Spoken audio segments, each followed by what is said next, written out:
Hello guys, it's a boring day today. So ito nga pala yung binili natin pagi kanina sa bayan ng Katanawan. So tayo po at magbabangi ng inihaw na pagi at ito po igagataan natin mamaya. So ayan po, tara po tayo magbabangi ng inihaw na pagi.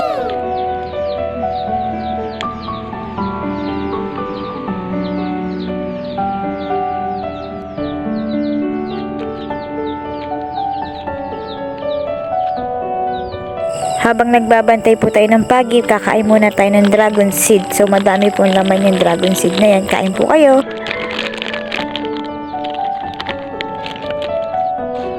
Guys, ito po pala si Birdie the Vlogger. Ayan po, siya po ay nakahapon sa isang poste.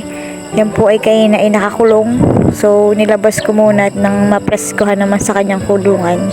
So nagpapakitang gilas po siya dyan sa camera, si Birdie the Vlogger. Ang pagkain po niya ay Cerelac. So pag lumaki po yan, yan po ay lilipad at lalayas na ng bahay, si Birdie na yan. Oh my God!